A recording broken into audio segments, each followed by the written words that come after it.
Hello मित्रों, आज धोरण 10 विज्ञान की अंदर चैप्टर 2 एसिड बेज અને ક્ષાર વિષયનો અભ્યાસ કરીશું। આગળના ધોરણની અંદર આ પ્રકરણ આવી ગયું છે। સૌપ્રથમ આપણે એની વાત કરીએ તો એસિડ અને બેઝના ભૌતિક ગુણધર્મો અને રાસાયણિક ગુણધર્મો હોય। એની અંદર સૌપ્રથમ અહીંયા આગળ ભૌતિક ગુણધર્મો આપેલા છે કે એસિડ અને બેઝના સામાન્ય ગુણધર્મો। એની અંદર સૌપ્રથમ એસિડ તો એ સ્વાદે ખાટા હોય છે। स्वादे खाटा हो એટલે કે ઉદાહરણ તરીકે લીંબુ મોસંબી એ બધા એસિડ થશે। ત્યારબાદ તે ભૂરા લિટમસ પેપરને લાલ બનાવે છે।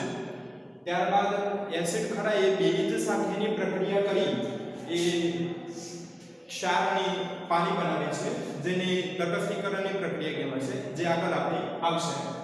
ત્યારબાદ એસિડ ખરા એ ધાતુ સાથેની પ્રક્રિયા કરી અને ડાયહાઇડ્રોજન વાયુ મુક્ત કરે છે। ત્યારબાદ એવી જ રીતે બેઝના ગુણધર્મો થશે કે બેઝ ખરા એ સ્વાદે તુરા હોય છે। એ એસિડ હતા એ ભૂરા લિટમસને લાલ બનાવતા હતા, એવી જ રીતે બેઝ ખરા એ લાલ લિટમસને ભૂરો બનાવે છે। ત્યારબાદ એસિડ સાથેની પ્રક્રિયા કરી ક્ષાર અને પાણી બનાવે છે। તો મિત્રો અહીંયા આગળ એસિડ અને બેઝ એ બંને એકબીજા સાથે પ્રક્રિયા કરી અનુવર્તી ક્ષાર અને પાણી બનાવે છે। ત્યારબાદ બીજો એક પ્રશ્ન આવશે કે સૂચક એટલે શું અને એસિડ અને બેઝની પરખ માટે વપરાતા સૂચકો જણાવો। તો અહીંયા આગળ જે દ્રાવણ એસિડ અને બેઝની હાજરીમાં રંગ પરિવર્તન કરે તેને સૂચક તરીકે ઓળખવામાં આવે છે। અહીંયા આગળ સૂચકના બે પ્રકાર થશે। એક કૃત્રિમ સૂચકો એટલે કે માનવ સર્જિત સૂચકો, બીજા નંબરમાં પાસે કુદરતી એટલે કે કુદરત તરફથી મળેલા જે સૂચકો હોય એ। કૃત્રિમ સૂચકોની અંદર બે થશે, એક મિથાઇલ ઓરેન્જ અને બીજા નંબરમાં થશે ફિનોલ્ફથેલિન। કુદરતી સૂચકોની અંદર એટલે કે કુદરત તરફથી મળેલા જે સૂચકો હોય એની અંદર લિટમસ પેપર કે જે અહીંયા એસિડ અને બેઝની પ્રક્રિયા માટે વાપરવામાં લીધેલા હતા એ પણ બે પ્રકારના હોય, એક ભૂરા અને બીજા લાલ, કે જે એસિડ અને બેઝની પ્રક્રિયા કરી અને રંગ પરિવર્તન આપે। એના પછી હળદર, લાલ કોબીજના પાન, હાઇડ્રોન્જિયા, પેટુનિયા અને જેરાનિયમની રંગીન પાંખડીઓ। અહીંયા આગળ પેટુનિયા અને હાઇડ્રોન્જિયાની પણ આ પ્રમાણે રંગીન પાંખડીઓ આવી કે જે અહીંયા આગળ એસિડ અને બેઝની પરખ માટે એનો ઉપયોગ કરવામાં આવશે। એના પછી વેનીલાનો અર્ક, ડુંગળી અને લવિંગ આ બધા એસિડ અને બેઝની હાજરીની અંદર વાસ બદલે એટલે એની સુગંધ બદલાય, તેથી તેને ઘ્રાણેન્દ્રિય સૂચકો તરીકે ઓળખવામાં આવે। ઘ્રાણેન્દ્રિય એટલે એની વાસ બદલાય। અહીંયા આગળ શું થતું કે એસિડ અને બેઝની પ્રક્રિયા કરીએ તો એનું રંગ પરિવર્તન થતું હતું, પરંતુ અહીંયા આગળ જો વેનીલાનો અર્ક, ડુંગળી અને લવિંગ એનો ઉપયોગ કરવામાં આવે તો એની વાસમાં ફેરફાર થાય અને એને ઘ્રાણેન્દ્રિય સૂચકો તરીકે ઓળખવામાં આવશે।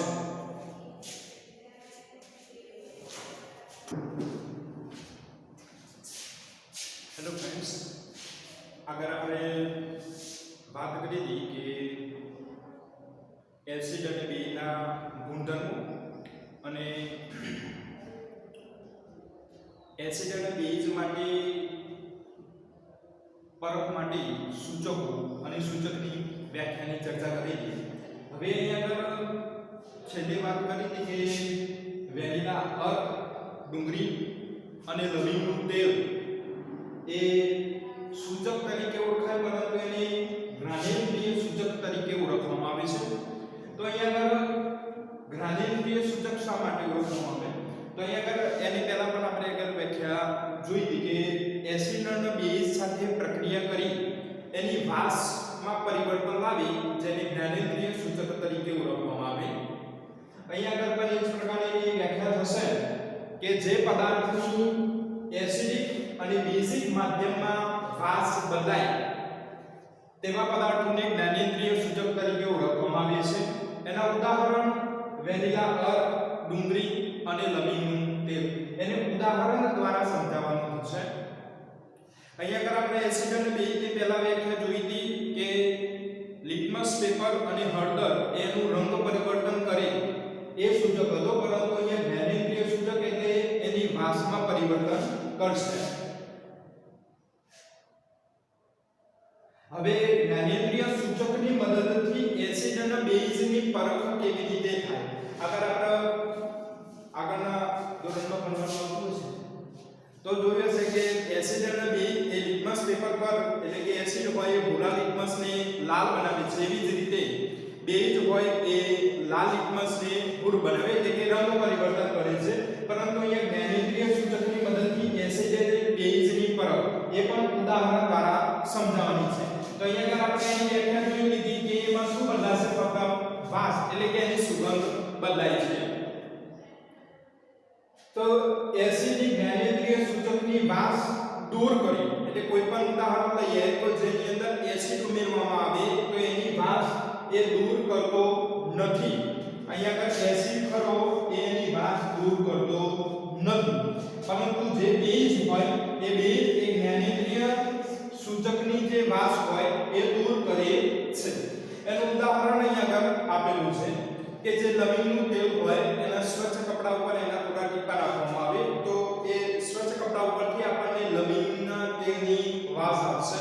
પરંતુ જો એની અંદર એસિડ તરીકે HCl એટલે હાઇડ્રોક્લોરિક એસિડ, પરંતુ એમાં તો હાઇડ્રોક્લોરિક એસિડ લેવાનું રહેશે, એના થોડા ટીપા નાખવામાં આવે અને જો પછી એનું કપડું સૂંઘવામાં આવે તો એની અંદરથી તેલની વાસ આવે છે. એટલે કે એસિડ ખરો એ જ્ઞાનેન્દ્રિય સૂચક એ વાસ દૂર કરતો નથી, એટલે કે લવિંગના તેલની વાસ આપણને આવતી જ રહેશે. પરંતુ જો એટલે કે એસિડ એ જ્ઞાનેન્દ્રિય સૂચકની વાસ દૂર કરતું નથી, પરંતુ જો લવિંગના તેલ ધરાવતું સ્વચ્છ કપડું હોય અને એની ઉપર NaOH એટલે કે સોડિયમ હાઇડ્રોક્સાઇડ કે જે બેઝ પદાર્થ તરીકે ઓળખવામાં આવે છે એના થોડા ટીપા નાખવામાં આવે તો એની અંદરથી લવિંગના તેલની વાસ દૂર થાય છે. કે જે પહેલા ટીપા નાખેલા હતા એની અંદર લવિંગના વાસ આવતી હતી, પરંતુ જો બેઝ ઉમેરવામાં આવે તો એની અંદરથી વાસ આવતી નથી. એટલે કે જ્ઞાનેન્દ્રિય સૂચકની વાસ શું કરે છે? દૂર કરે છે. તો વિદ્યાર્થી મિત્રો આપણે જ્ઞાનેન્દ્રિય સૂચક કોને કહેવાય અને એના ઉદાહરણ આ ત્રણ થશે: વેનીલા, ડુંગળી અને લવિંગનું તેલ. આ રીતે એનું ઉદાહરણ પણ આપણે આપી શકીએ કે અહીંયા આગળ એની વાસ દૂર કરે એ બેઝ અને વાસ દૂર કરતો ન હોય એ એસિડ તરીકે વર્તે છે. આગળ આપણે એના રંગ પરિવર્તનની વાત જોઈ હતી તો હળદર અને લિટમસ પેપર એનું રંગ પરિવર્તન કરશે, આ એનું વાસ દૂર કરશે અથવા તો મેળવી.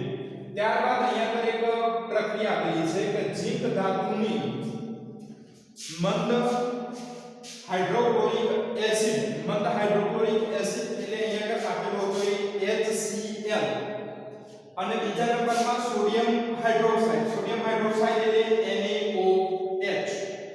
એના દ્રાવણ સાથેની પ્રક્રિયા પહેલા લખવાની રહેશે અને ત્યારબાદ એની સમતોલન અવસ્થામાં ફેરવવાની રહેશે. સમતોલન અવસ્થા એટલે કે પ્રકરણ 1 ની અંદર સંતુલિત રાસાયણિક સમીકરણ આપણે ભણી ગયા. એની અંદર જે તીર હોય એની ડાબી અને જમણી બંને બાજુએ તત્વોની સંખ્યા સમાન થવી જોઈએ. તો અહીંયા આગળ ઝીંક ધાતુ હોય એટલે Zn કે જે ઘન સ્વરૂપમાં હોય એની HCl સાથે પ્રક્રિયા કરવામાં આવે એટલે અહીંયા આગળ H+ આયન હશે અને બીજો Cl- આયન હોય.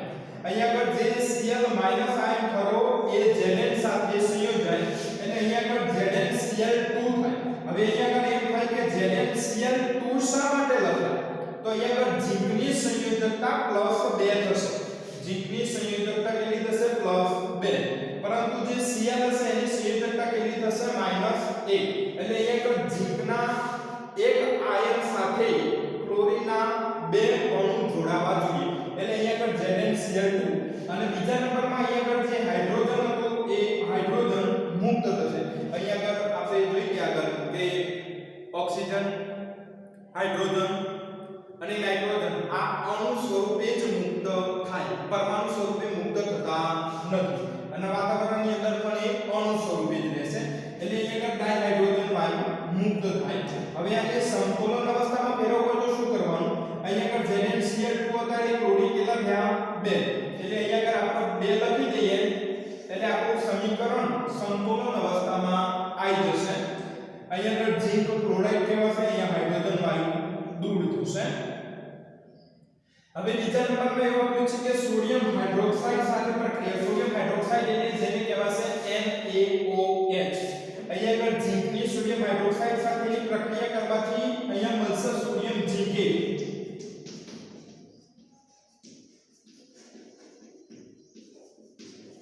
અને અહીંયા આગળ પણ હાઇડ્રોજન વાયુ મુક્ત થશે અહીંયા આગળ પણ NaOH એટલે Na+ થશે અને OH- અહીંયા આગળ OH- કરો એ પ્રકારનો સમૂહ થશે જેને હાઇડ્રોક્સિલ સમૂહ તરીકે ઓળખવામાં આવશે હવે અહીંયા આગળ આ NaOH એ Zn સાથે સંયોજાય એટલે Na2ZnO અને અહીંયા આગળ હાઇડ્રોજન વાયુ મુક્ત થાય હવે અહીંયા આગળ Na કેટલા છે 2 એટલે અહીંયા આગળ 2 લખી દેવાના હવે Zn એક થશે અને ઓક્સિજન 2 થશે જે ઓક્સિજન અહીંયા આગળ કેટલા થશે 2 અને અહીંયા આગળ હાઇડ્રોજન 2 જે હાઇડ્રોજન પણ કેટલા થશે અહીંયા આગળ 2 તો આ પ્રમાણે ઝિંક ધાતુ હોય એની હાઇડ્રોક્લોરિક એસિડ અને સોડિયમ હાઇડ્રોક્સાઇડ એટલે કે એસિડ અને બેઝ વચ્ચેની પ્રક્રિયા કરીએ તો આની અંદર બંનેમાં હાઇડ્રોજન વાયુ મુક્ત થાય અને એની અનુવર્તી ક્ષાર બને છે તો અહીંયા આગળ આ કુલ 3 પ્રશ્નો થઈ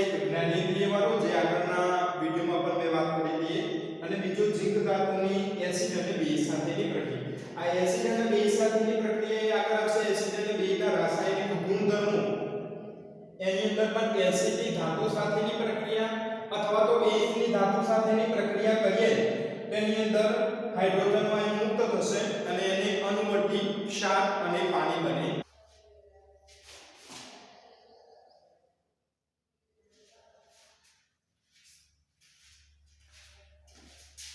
चलो विद्यार्थी मित्रों अगर આપણે જ્ઞાનેન્દ્રિય સૂચક ની વાત કરી એના પછી ઝિંક ધાતુની એસિડ અને બેઝ વચ્ચે પ્રક્રિયા કરી અને હાઇડ્રોજન વાયુ મુક્ત થાય એની વાત કરી હતી હવે ત્યાંથી આગળ કે સોડિયમ કાર્બોનેટ અને સોડિયમ હાઇડ્રોજન કાર્બોનેટ આ થશે સોડિયમ કાર્બોનેટ અને આ થશે સોડિયમ હાઇડ્રોજન કાર્બોનેટ એની મંદ HCl એટલે હાઇડ્રોક્લોરિક એસિડ એની સાથે સંતુલિત સમીકરણ લખવાનું છે તો સૌપ્રથમ એ ખબર હોવી જોઈએ કે મુક્ત શું થાય તો સોડિયમની કાર્બોનેટ અથવા તો હાઇડ્રોજન કાર્બોનેટ સાથે પ્રક્રિયા કરીએ તો એની અંદરથી અણુવર્તી ક્ષાર પાણી અને કાર્બન ડાયોક્સાઇડ વાયુ મુક્ત થાય અહીંયા આગળ બંનેની HCl એટલે મંદ હાઇડ્રોક્લોરિક એસિડ સાથે પ્રક્રિયા કરીએ અને અહીંયા આગળ સૌપ્રથમ NaCl બનશે પરંતુ અહીંયા આગળ Na કેટલા છે 2 અહીંયા આગળ Na 2 કરીએ એટલે 2 અહીંયા Cl અહીંયા કેટલા થયા 2 ACl અહીંયા આગળ 1 હતા જેથી અહીંયા આગળ આપણે કેટલા મૂક્યા 2 હવે H2O અને CO2 વાયુ મુક્ત થાય હવે અહીંયા આગળ H2 એટલે હાઇડ્રોજન 2 થયા અહીંયા આગળ હાઇડ્રોજન કેટલા થવા જોઈએ 2 હવે અહીંયા આગળ ઓક્સિજન 1 અને અહીંયા આગળ ઓક્સિજન 2 એટલે 1 અને 2 એટલે કુલ થશે 3 જે અહીંયા આગળ ઓક્સિજન કેટલા થયા 3 અને કાર્બન કેટલા છે 1 આ રીતે તીરની ડાબી અને જમણી બંને બાજુએ તત્વોની સંખ્યા સમાન થવી જોઈએ ત્યારબાદ સોડિયમ હાઇડ્રોજન કાર્બોનેટ સાથે મંદ હાઇડ્રોક્લોરિક એસિડ એટલે કે HCl ની પ્રક્રિયા કરીએ એટલે ફક્ત NaCl H2O અને કાર્બન ડાયોક્સાઇડ એટલે CO2 મુક્ત થાય એની અંદર બંને બાજુએ તીરની બંને બાજુએ તત્વોની સંખ્યા સમાન છે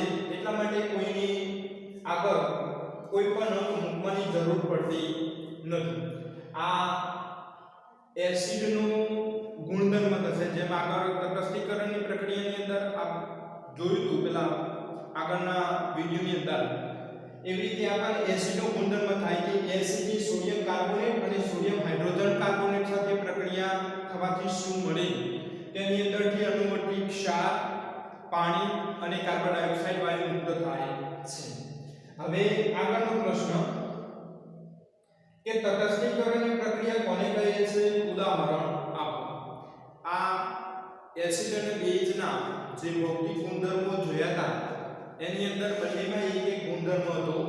એસિડ ની અંદર એવો ગુણધર્મ હતો કે એસિડ એ બેઝ સાથે પ્રક્રિયા કરી ક્ષાર અને પાણી બનાવી, અને બેઝ ની અંદર એવો ગુણધર્મ હતો કે બેઝ એ એસિડ સાથેની પ્રક્રિયા કરી ક્ષાર અને પાણી બનાવી. તો અહીંયા આગળ જે પ્રક્રિયામાં એસિડ અને બેઝ વચ્ચે પ્રક્રિયા થઈ એની અનુવર્તી ક્ષાર અને પાણી બનાવી તે પ્રક્રિયાને તટસ્થીકરણની પ્રક્રિયા તરીકે ઓળખવામાં આવે છે. અહીંયા આગળ બે ઉદાહરણ આપેલા છે આપણને. અહીંયા આગળ એક NaOH જે બેઝ આપેલું છે એની એસિડ સાથે HCl એ શું થશે? એસિડ થશે. તો અહીંયા આગળ બેઝ અને એસિડ બંને વચ્ચે પ્રક્રિયા થાય એટલે અહીંયા આગળ NaCl એટલે શું બનશે? અનુવર્તી ક્ષાર, જેને કહેવાશે સોડિયમ ક્લોરાઇડ. અને આ H અને આ OH એ બંને H2 એટલે પાણી દૂર થાય છે. એવી જ રીતે બીજા નંબરની અંદર આ શું થશે? બેઝ અને પોટેશિયમ હાઇડ્રોક્સાઇડ અને H2SO4 એટલે સલ્ફ્યુરિક એસિડ એ એસિડ થશે. આ બંને વચ્ચે પ્રક્રિયા થાય એટલે K2SO4 અને પાણી, K2SO4 એટલે પોટેશિયમ સલ્ફેટ અને પાણીનો અણુ દૂર થાય છે. આમ એના આ રીતે લખી શકાય કે એસિડ વત્તા બેઝ ક્ષાર વત્તા પાણી. આ એસિડ અને બેઝ બંનેના રાસાયણિક ગુણધર્મની અંદર આવી શકે કે એસિડ ની બેઝ સાથે પ્રક્રિયા થાય તો પણ ક્ષાર અને પાણી બને, અને બેઝની એસિડ સાથે પ્રક્રિયા થાય તો પણ ક્ષાર અને પાણી બને છે. આ પ્રમાણે તટસ્થીકરણની આખી પ્રક્રિયા થઈ. હવે બેઝિક ઓક્સાઇડ કોને કહે છે અને ધાત્વિય ઓક્સાઇડ કેવા પ્રકારના ઓક્સાઇડ કહેવાશે? ઉદાહરણ આપી સમજાવું. તો અહીંયા આગળ બે પ્રકારના આવશે. અહીંયા આગળ બેઝિક ઓક્સાઇડ છે, એવી જ રીતે એસિડિક ઓક્સાઇડ પણ આવશે, અને જેવી રીતે ધાત્વિય ઓક્સાઇડ છે એવા ને એવા અધાત્વિય ઓક્સાઇડ પણ આવશે. તો અહીંયા આગળ બેઝિક ઓક્સાઇડની વ્યાખ્યા પ્રમાણે થાય કે જે ઓક્સાઇડ પાણી સાથે પ્રક્રિયા કરે અને પાણી સાથેની પ્રક્રિયાથી આપણને બેઝ આપે, બેઝ બનાવે એવા ઓક્સાઇડને બેઝિક ઓક્સાઇડ તરીકે ઓળખવામાં આવે છે. જે ઓક્સાઇડને પાણી સાથે પ્રક્રિયા કરી અને આપણને બેઝ આપે એને બેઝિક ઓક્સાઇડ તરીકે ઓળખવામાં આવે છે. આ ધાત્વિય ઓક્સાઇડ એ બેઝ ઓક્સાઇડ કહેવાશે, બેઝ પ્રકારના ઓક્સાઇડ કહેવાશે. એનું કારણ કેમ? તો કારણ કે પાણી સાથેની પ્રક્રિયા કરી અને બેઝ ઓક્સાઇડ આપે છે. બરાબર. અહીંયા આગળ ઉદાહરણ આપેલું છે સોડિયમ ઓક્સાઇડ, એને પાણી સાથેની પ્રક્રિયા કરવામાં આવે તો અહીંયા આગળ સોડિયમ હાઇડ્રોક્સાઇડ બને છે જે